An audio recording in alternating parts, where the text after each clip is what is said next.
This is the Bar Stewards Enquiry. Right? You're talking absolute rubbish. Absolute rubbish. In what way? You were an underachiever in life. I saved your bacon one time. You were gone. You handled that well. I couldn't save you. But you did the right thing. But that's why you don't know anything about racing, John. I didn't say I do. Right? I'm saying that... What have you contributed to racing? You're one of these take-out merchants. Take out all you can. And a very warm welcome. Yes, the return of the Friday show. It's the Bar Stewards Enquiry weekend preview.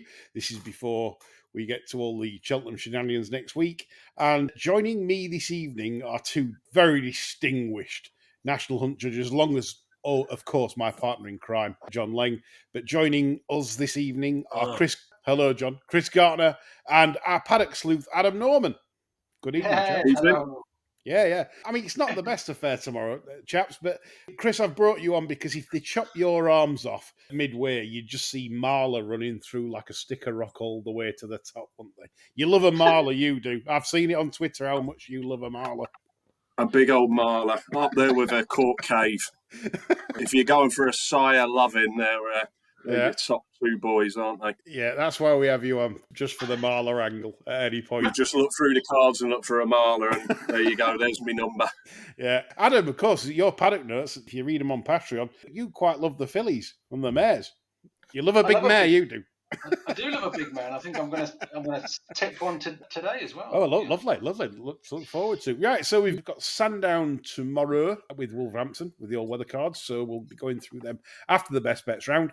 Before we start the best bets round, just a look to what's ahead. We've got the sermon on Sunday as usual. The Monday Cheltenham preview with me, John, Declan Carroll, Catherine Fry, and Andy Richmond will be Monday 9 a.m. for Patreon and Monday 5 p.m. for you tight fuckers that won't pay anything. So there you go.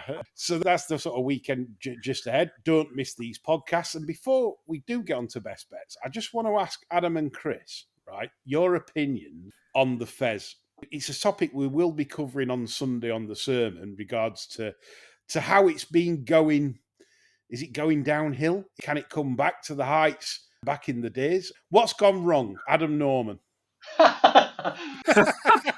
Put me on the spot. I made a sort of a Cheltenham comeback. I think I went in 17, 18 and 19 and enjoyed it to some extent. It's a lot of hard work just getting to and from the track. We all know about the cost and all that malarkey. I do think people are voting with their feet, and the quality, the standard is just not what we want, is it? We don't want half a dozen odds-on shots, uncompetitive, top-class racing. For me, it's a massive turn-off, and I've got literally zero interest in it, I have to say. Interesting. Chris, is this a factor from 3 to 4 days? Have we created this mess? No, I don't think it's anything to do with that, Lee. I think that's a convenient excuse. You've got to go to the Thursday before you get a UK favourite.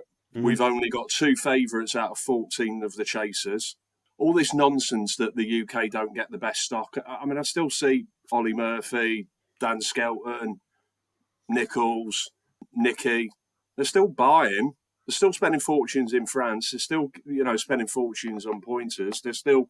Warren got an expensive one, didn't he, in the dispersal sale the other day. We're very, very good at making convenient excuses here and justifying it. But in terms of looking forward to a festival, I've never looked least forward to a festival than this one. The first day, as an example, 7 races there. Willie Mullins could have 7 favourites. That just can't be right, can it? No. The annoying thing for punters as well is they can't get the lucky 15s down because they don't know where they're running. It's very late to declare potentially where they're likely to be targeted.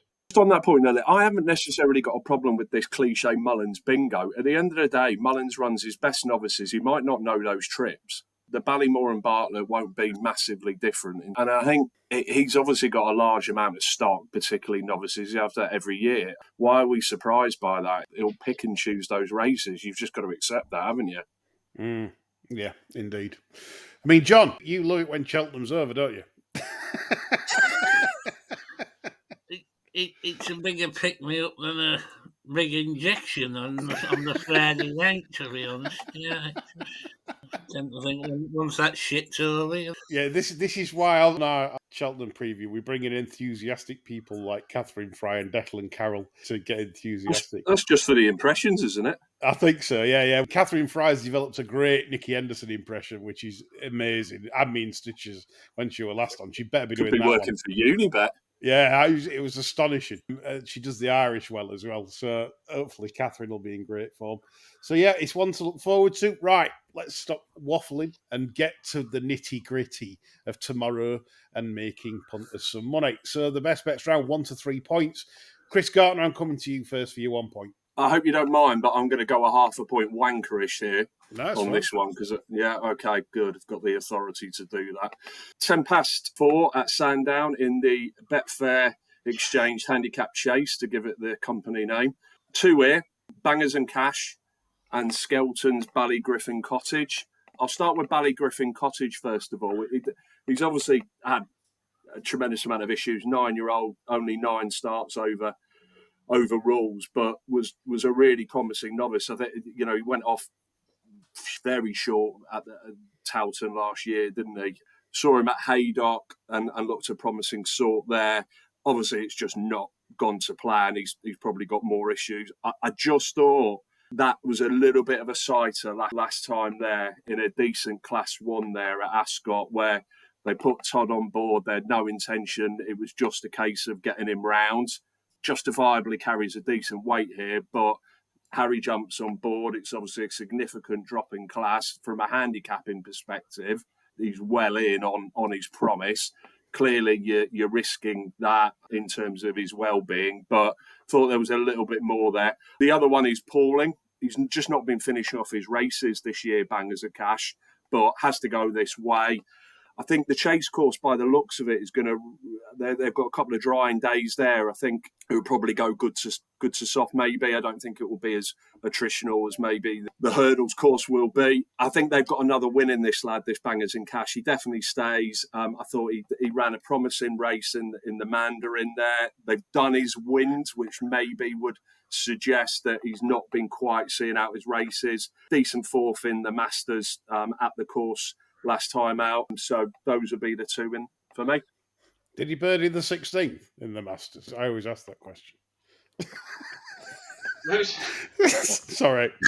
Right, anyway, good reasoning, Chris. Bangers in Cash. Absolutely, very well named horse. 5 to 1 generally available. 7 to 1 Ballygriffin Cottage for you, Chris, on the Dutch. Half a point on each. You happy with that? Please. Yep, good stuff, mate. Good reasoning. Adam Norman. Yes, so I'm starting out at Sandown with a lovely mare's race, the 3 o'clock. The horse, you'll be surprised to hear, is Mark Walford's Just Call Me Lucy. Just on Mark Walford, I think he's a trainer who is very quietly building quite a sort of solid reputation up here under both codes. And this might be a decent little feather in his cap if he can win this race. And it doesn't look that strong a race for a listed bumper. She shaped nicely at Aintree when I saw her in October, and I thought she had a bit of potential there. And she duly bolted up by 17 lengths, which it takes a bit of doing, even at places like Carlisle against probably not great opposition. But I suspect she's been held back for this. She was a bit on the weak side in October, but I suspect hopefully she's done quite well. She's nicely related. As I say, it doesn't look that strong a race, and she's been put in quite short, 5 to 1 generally. I wouldn't expect it to be any shorter than that tomorrow. You might get a bit of sort of 6, 7 or 8. I presume there'll be money for some of the sexier yards. But Jamie Hamilton's gone down there to ride this one. I think she might be quite a nice prospect. So 1 point win on Just Call Me Lucy, 3 o'clock Sundown. Do you want the price or do you want Betfair SP? Well, you just don't know. I don't think she'll be any shorter than this, so you might want to go SP. Betfair SP, yeah, we're going to sit Betfair SP. I mean, you could, to be honest, you could see it drifting to 10, quite frankly. Because as I said, there's a lot of sexy yards in there. Well, it's north versus south, isn't it? I mean, we have outside toilets and they eat caviar and drink champagne. So form of the rest doesn't look great. There's a dark one which they put in favourite, Skelton's, that has won a point to point. So you're guessing regarding that, but I'll stick with mine. Good stuff. Yeah, just call me Lucy for ads. He loves a big mare, as we said at the start of the show. On to John for your 1 pointer, mate. 142 at Hereford. Ooh. And there's 5 points for whoever can spot the unusual thing about this one. Dancing in Brazil. Any suggestions? What's unusual about this? I'm just laughing at the name. I don't know why. I don't know why I'm laughing at. It's a simple name like that. It's just you get photo images in my head, and it's The funky thing about this is they've only just gelded him. really. Yeah, after a couple of spins over hurdles. That's cruel, isn't it? So we can assume they weren't hanging too low. Not like grandpa's. No. Mr. Magnus. As I say, unusual insofar as he was only gelded after the last run. To me, he looked as though he was wanting a hiking trip prior to that last run. Finally got it last time, and then he pulled like a fucking idiot. So they've obviously lost patience, had the scissors out, and I think they've managed to find a fairly shallow race for him here. A little bit of improvement for the trip should see him home, in all fairness. 1 point win. Good stuff. Do you want fair price, John, or do you want Betfair SP? I'll have Betfair SP, mate. That's what you've got for dancing in Brazil. Good one, mate. Right, I'm off to the sand dunes for my first bet. Goes in the 240, which is the Lady Wulfruna. And bit of a price rick, I think, here at the moment. I can't get the 22s with Bet365 on fairness in racing. So 20s with Paddy Power, Betfair, and amongst others for Misty Grey. Second run for O'Mara after a trainer switch from Tom Gascon. And shaped quite well at Newcastle last time, reefing and pulling over the straight 7 at Newcastle, which wouldn't be ideal because his best form seems to be round a bend. There is absolutely zero speed on in here, and Dr. Khan Jr. will likely make the pace, but Misty Grey will sit right on his shoulder with the rest sort of out the back kind of thing. So I like the track position. I like the fact on the stable switch angle cannot be this price, should be at least half those odds. It's a ridiculous price. So that's the reason for the 1 point. Just a note though on the favourite, if you're backing the favourite in the race, should have been a ring. Our very own Quentin Franks pointed this out. He was watching the entries, and Richard Annan had not pressed declare until right at the last minute. I reckon this is a float up for should have been a ring. When trainers do that, because the other one was it Mum's Tipple? You don't do that very late. I reckon he's going to need this run. Should have been a ring. In fact, I'm saying it. He's going to need the run.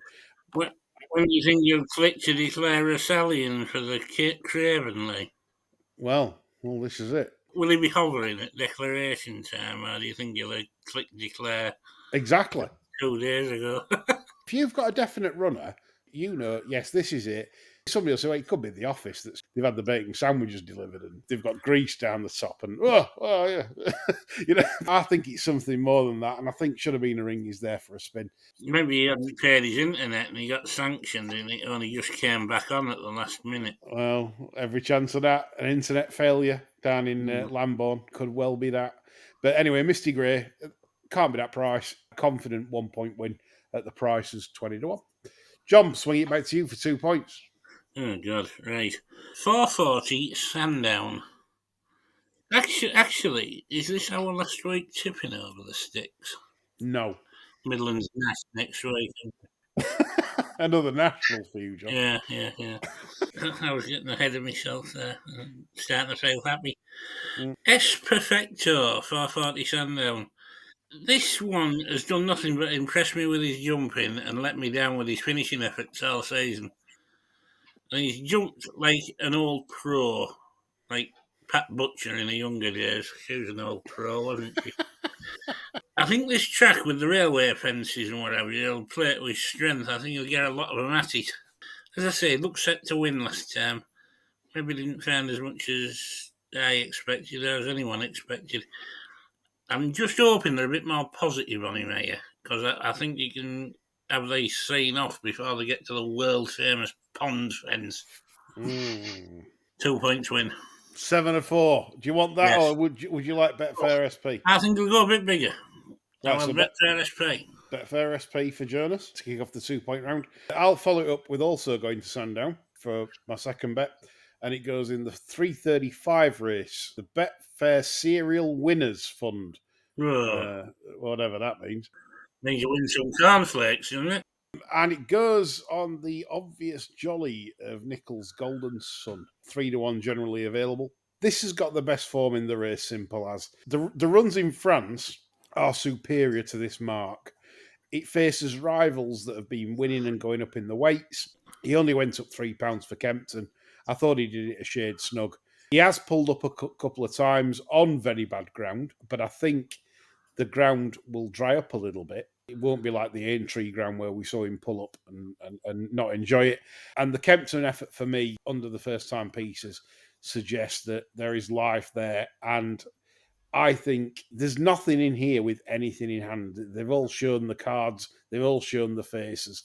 And Golden Sun, I think, has just that little bit of class angle against these. That race last time for me would be better than this race. So I don't think he's any more to do than what he did at Kempton. And 3-1, 2 points on the nose for me.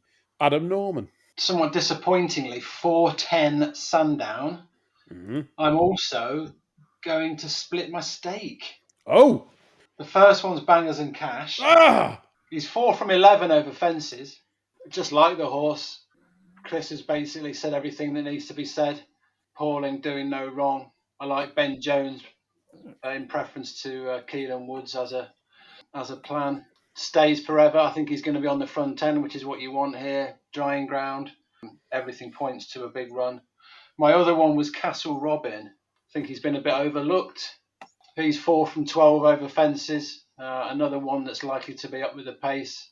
Won just over a year ago here, so goes at the track off a £2 higher mark. He's just turned 9, so there should still be some mileage in him. Again, I don't really see why he shouldn't run well, and he's too big a price, definitely. So I had to take on pretty much everything else, frankly. It just looks a very winnable race. Hard to really fancy. A lot of them coming in here with question marks, so they were the two for me. Good stuff. So that's 9-1 Castle Robin, and obviously the same price Bangers and Cash 5-1. I think they'll both go off much shorter now. I think Bangers will be sort of 7-2-3 and Castle Robin about 6. And officially, Bangers is a klaxon. At the end of the day, you both tipped it, even though they split stakes. It is a klaxon, which is good to hear on this show as always. So Bangers and Cash and Castle Robin for Norms. To finish the round, the 2 pointers before we get onto the big bets, the big boy stakes. Chris, what are you thinking? I'm thinking I'm going to be cheering John's home. Oh. The 1640, yeah. I mean, let's face it, if they can't win this with S Perfecto, then Kingy on the inside rail. I'm not sure what they're doing here. He ran in that time form Novices Handicap at Cheltenham, which every year is always a strong race. The front two are decent in that, aren't they? You know, the plate and in his destiny. I mean, I think he was a good horse at Lacey's, to be fair. Nichols is slighted Lacey there on every interview there, but I don't think Tom did an awful lot wrong with him, really. That's going off on a tangent anyway. But at Kempton, they didn't half hold on to him. I backed him at Kempton on St Stephen's Day there, and they just give him far too much to do. And the worry that John's mentioned is that they do just give him a bit too much to do.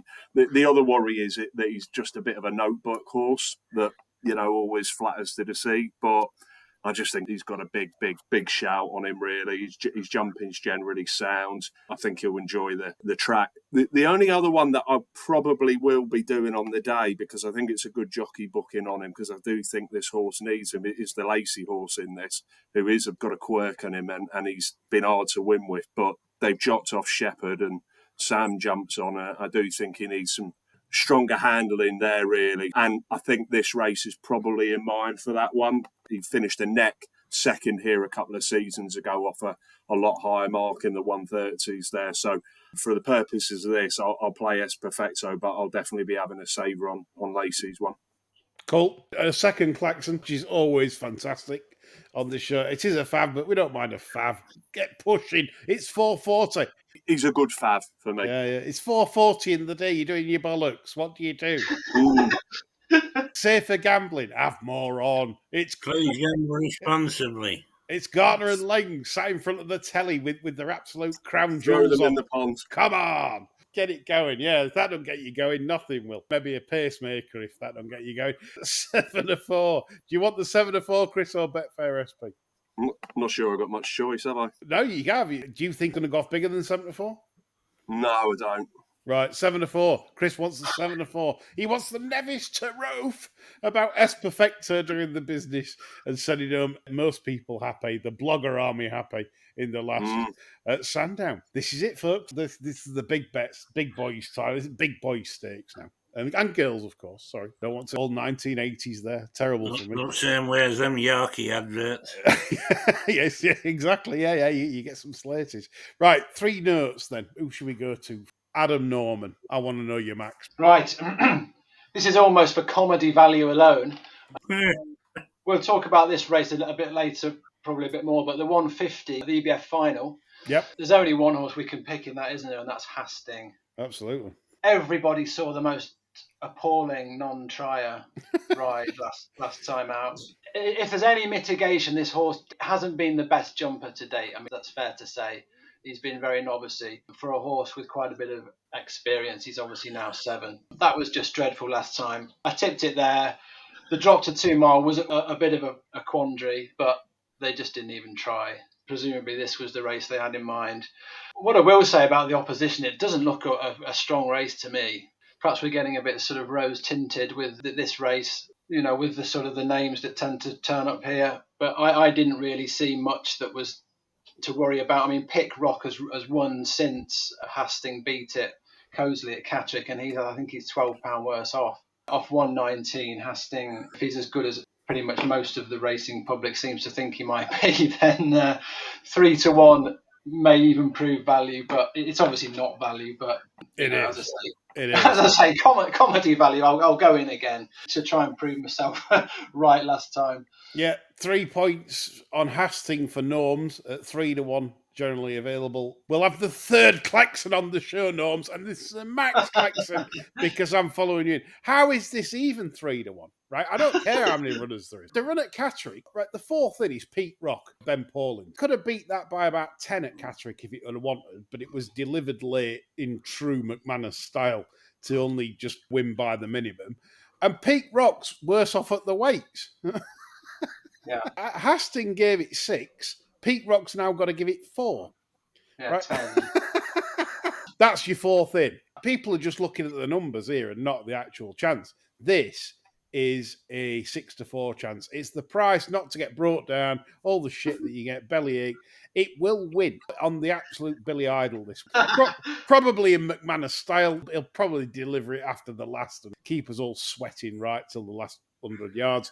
But honestly, like Norm says, Norm was the victim of crime, fraud last time out at Newbury. They've saved it back for this 80k final, so what's not to like? The same as Norman's reasonings. It's Team Adam Norman here, 3 points, Hastings 3-1 for a third klaxon on the show. Chris? North of the border for me, up to air. I'm going in the Lady Buttons qualifier. Remember her? Yes. So the mare's handicap hurdle, and there's a Russell horse in here called Lady in the Park. She made her handicap debut at the track a few weeks ago. Just didn't quite get home. I don't think there's any disgrace getting beaten by Shoeshine Boy. He's a really genuine stayer Shoeshine Boy for Williams there. And she cost a bit. Paul McIver, who buys a lot of Russell's horses, spent 90k on this walk in the park. And she just didn't quite get home over 3, I don't think. So they drop her back in trip here. She goes against the mares. I think they'll be obviously trying to get her qualified for the final there. It's only a 3rd start. She's up against a lot of exposed mares here. You look at Check Her Out, the stablemate 25 hurdle runs. You look at Moonlight Glory, who's obviously done well this season, but 24 hurdle runs as well. She's up against, the likes of Richards, who's she's on 22 hurdle runs as well, and a couple of maidens in there as well. I think she's got a really, really good chance there. This is a mare I really like. I saw her at Aintree, She went into my notebook at Aintree, I love the way they've campaigned her because they started her off at 2, which was inadequate. And just 2 was never going to suit her. But I think maybe it might be just a strength factor why she didn't quite get home last time. Like you say, she'll get 3 in time for me. Chris, I think that's a great selection, Lady in the Park. So would you like a fair early price or Betfair SP? I haven't seen any. She's going to be short. I mean, she'll go off fave, won't she? We'll give you a fair Yeah. early price. We'll look at the early odds when they come out and we'll give you a fair dues. fair early price. But yeah, I like the selection, Chris. I may on her as well. Right, to finish the round off, John, in style, let's go for it. Particular style, you think I'm going to finish the round off in? I'm off to Wolves. I thought you Of course you are. Yeah. Yeah. 6-10 at Wolves. I'm siding with old Manson lamps. Arctic Dawn. This was well backed on second start, which would indicate the shrewd team behind this one thought it'd improve for debut, and so it proved. Wasn't best away or best placed during the race. Was coming home lovely though, and the form of that race could be quite strong, I think. Has enough in the bank to beat those that have run already, and I think he probably sets a standard that might be beyond the debutants. I think he's fairly solid here. 3 points win.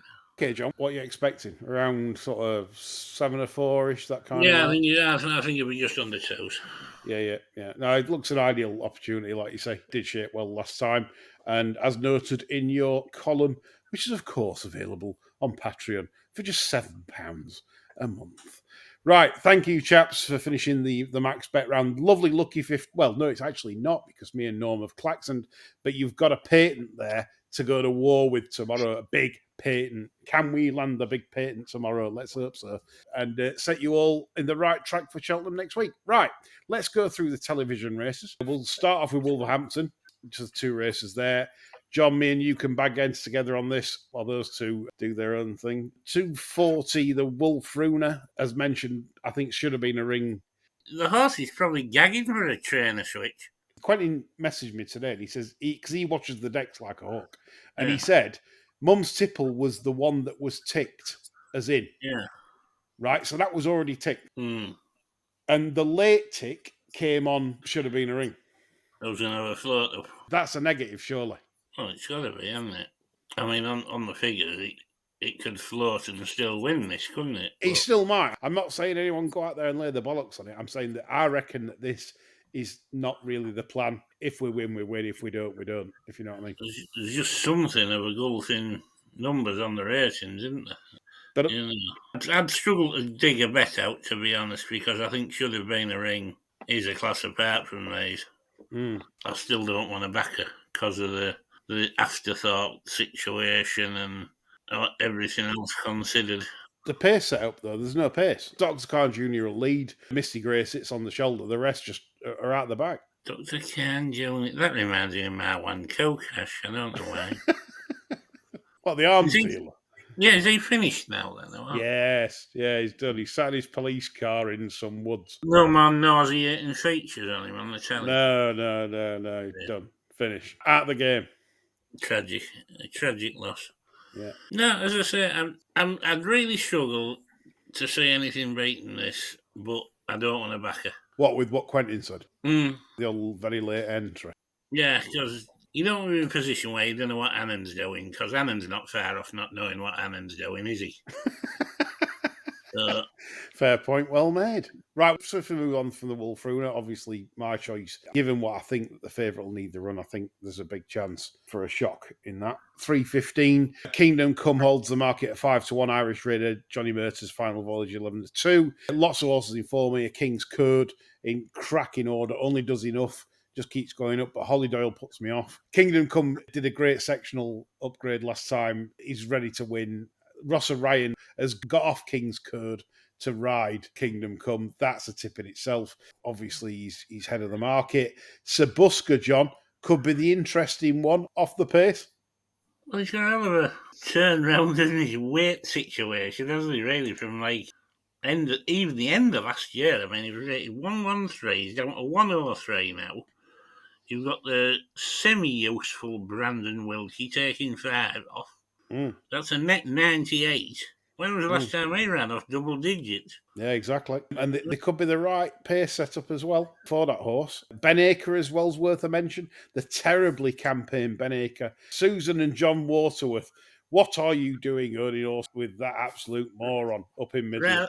Well, he's decided it's the horse's fault as well. He's had him gelded this winter. Yeah, poor horse has lost his bollocks because this is a horse that finished 3/4 of a length behind Should Have Been a Ring last spring, which is obviously short price favourite for the Wulfruna. So Ben Acre off a marker 92 could be very dangerous. And Billy Loughnane is a positive booking. He'd be on my shortlist, but it's just the trainer, John. He might have just soured it. Well, there's a lot of sour water gone under that bridge since the Should Have Been a Ring run, hasn't there? Exactly, yeah. He lost his balls and been absolutely butchered by the butcher of Midland, the Kilt family. Grim stuff over there, isn't it, really? It is. 260 choicely bred middle distance prospects, and I don't think he's got a Derby entry, has he? Yeah, no wonder Deirdre doesn't show up much these days. She's had enough. She's completely had enough as You say Daisy about as often as Kate Middleton.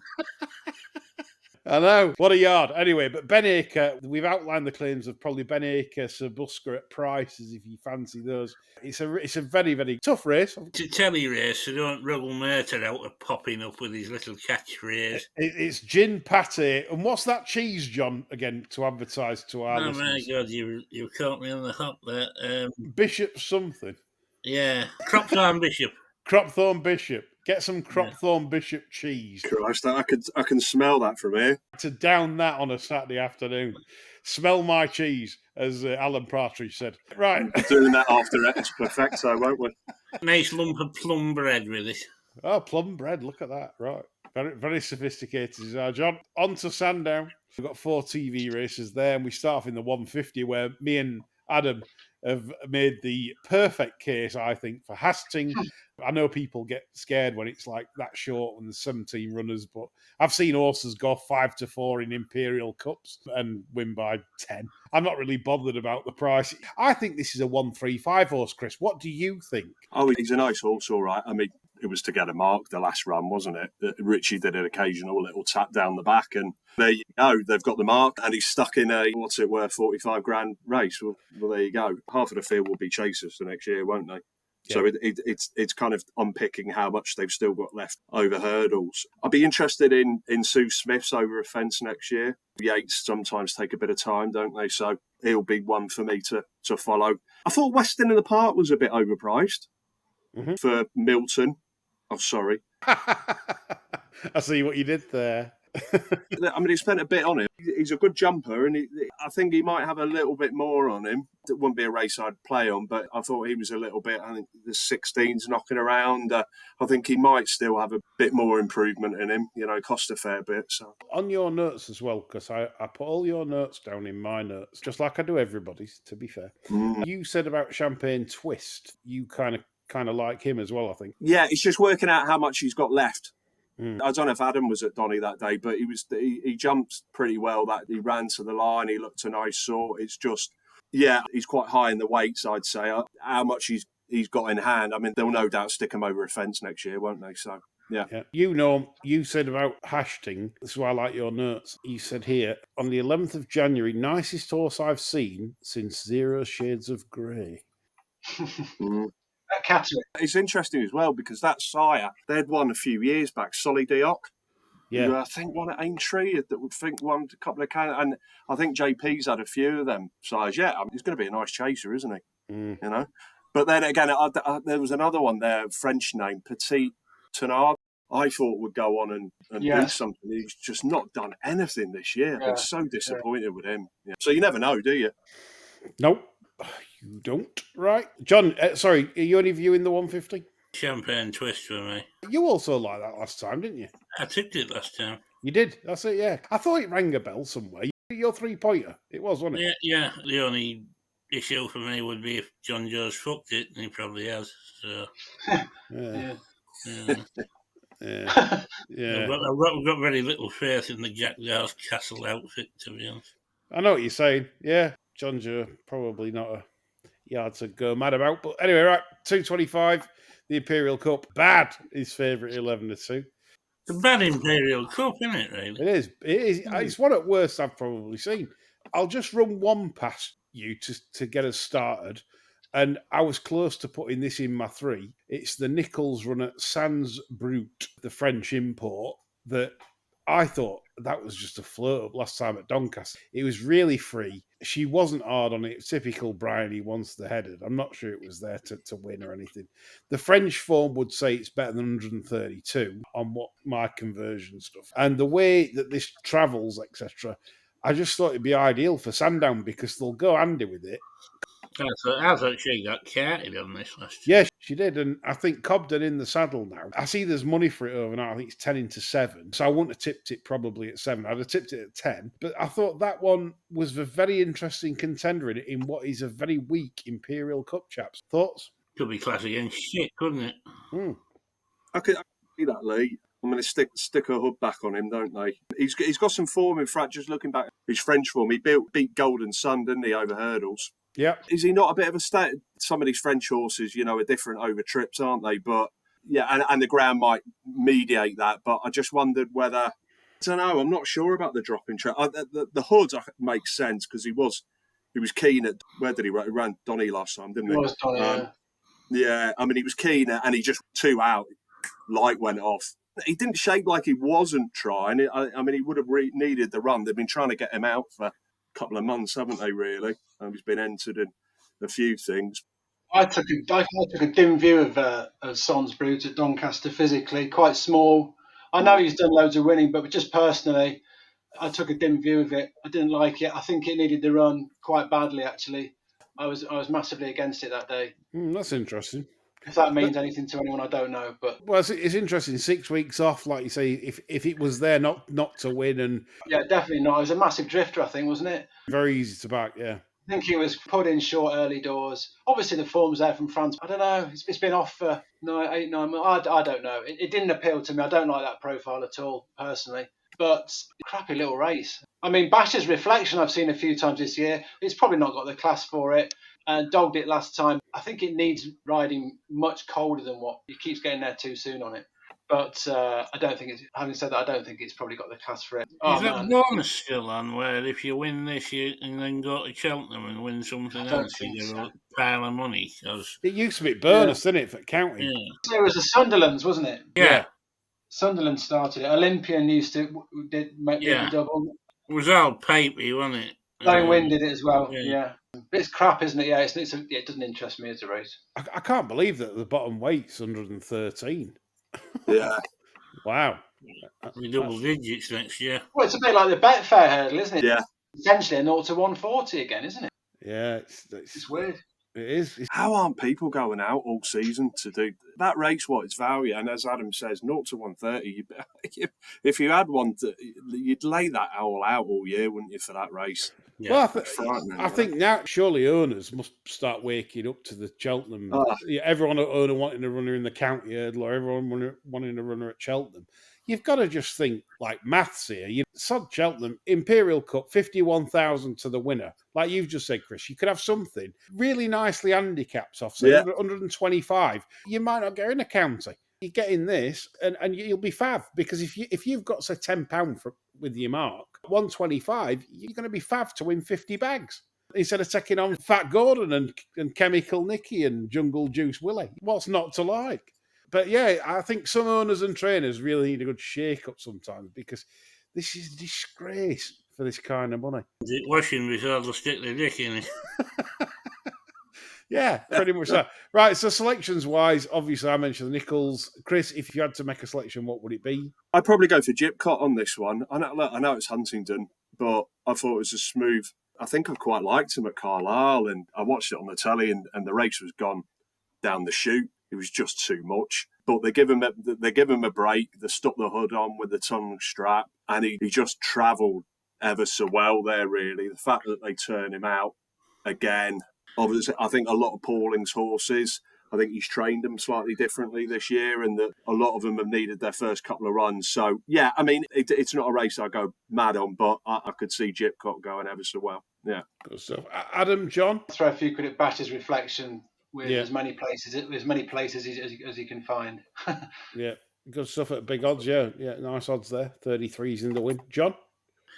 Savoy reasonably consistent off this South American. The Skelton team remain in decent form. Again, as many places as you can muster. Yeah, again, that could be the angle for that race. Okay, the 3 o'clock then, a rare bumper live on ITV4, which obviously, of course, is listed class. Obviously, John gets the pit. Mare's bumper as well at that. Yeah, John lets the dog in for this, the pit and the Bishop's cheese. I'll be spreading it on thick. The Fav is Honky Tonk Highway, and I watched the Irish point of this. She looked very slow. I'm thinking that they're thinking, right, it's going to be quite testing Sandown. If that dries out too much, maybe that might not suit her. But she doesn't look to have much in the way of speed. Obviously, the selection from Adam, Just Call Me Lucy, that might boost his confidence that I can be bothered to watch an Irish pointer and have some insight on that. But that was my view. Obviously, Sandown's quite testing sometimes, so might end up suiting Honky Tonk Highway if they go a pace. Chris, did you have any view in this? No, nothing like Nick for a no. Right, John? No. So we're left with Adams, I think. Just Call Me Lucy. Have it. Yeah, the nose have it. But I think a few quid on Adams maybe. Honestly, it's hard to find something that's got as strong a chance of the ones that have run. Yeah. Sunset Marquesa was ahead of, won the Aintree race back in October, but she was beaten out of sight last time. She's a bit raw and light frame for me. My Louise has won a couple of small races. Hard to know. Magic Alani, I didn't like her when I saw her at Donny. As I say, some big trainers, but they've run already and not really shown a great deal, or they've gone off short and not got the job done. So, yeah, I'm quite happy with mine. Yeah. This is one of them where Adam convinces us I'll have a right dig at this. Depends how yeah. We have a fucking good afternoon. We can't brag about it because we've all been so negative about the race. If I'm 0 from 6 going into that, you know I'll be having a dig at it. I'll be getting the Elvis playlist out and everything. 3:35, the last race we're covering tomorrow. Golden Sun already tipped up by me I just think there's a class edge with this, but I'd like to hear what you guys think to the race. Chris, starting with you. He's well found, isn't he, to be honest with you? You're taking 11-4, 3-1 though on a horse who's not completed a couple of times though, that has bled. Mm-hmm. Yeah, knocked himself quite badly. It's trappy race, isn't it? The French horse for the other French horse, Moores, who obviously targets the race as well. You know, he's won it a couple of times. He bolted up, very keen going sort, but bolted up. But just whether he's good enough it wouldn't be a race that I'd probably get involved in, really. Yeah, he's up £18 since the start of the season. Yeah. I'd just be thinking he's getting towards the top of his game now, but maybe not. Maybe there's more to come. Adam? I'm massively against Golden Sun. I don't like the horse at all. I thought it absolutely fell in last week. Mm-hmm. Heltonham's a horse that's always interested me. Skelton gave it a shocking ride, and the horse was a brilliant bet last week with Skelton riding somewhere else. Golden Sun it just fell in. It was just ridiculous. I can't have it. That said, it's difficult to find one. To pin one down. Teresita, I fancied strong last time, and Cobden gave it a belting ride. She had everything go away. She's not entirely straightforward.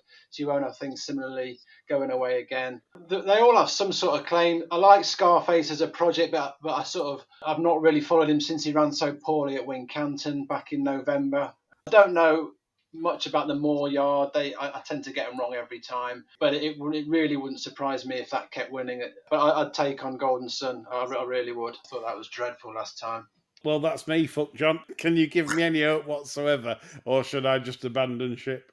Well, I'm not a lot of help, to be honest, because really, these fucking chases at Sandown, Fed Up doesn't even cover it. I'd rather spend 5 minutes watching a squirrel trapped in a pedal bin. Until you watch the next race. Yeah. I'll probably end up just backing ours, because Joe said so.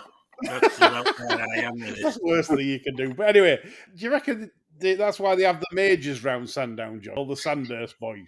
Well, definitely. Well, it's nice and handy for that place Stocko went, isn't it, for the grub? The old military fest, anyway. And to be fair to Sandown, they have a lot of veterans, chasers and nationals. Yeah, it's veterans, it's ex-military, it's funny handshakes, it's fuck off Sandown. All we need is we've got the London Regional Nash, haven't we? So, Yeah. Look forward to that one. As John moans on a Sunday sermon saying, watching knackered horses run round a field, absolutely pissed off and knackered. You'd like to see some drying ground though, won't you? We can tell it's getting a bit dry around the tracks the last couple of days. Yeah. I think it'll be a different picture at Sandown. It might be sort of good to soft, and maybe even on the good side, it doesn't have to dry out this time of year. Yeah, got to be a better spectacle, I suppose, if it does dry out a bit. Yeah, for sure. Very positive, chaps. We'll finish it off there. What more is not to like? 3 klaxons on the show, including a max bet klaxon. What can possibly go wrong? We're back on Sunday. Bye for now.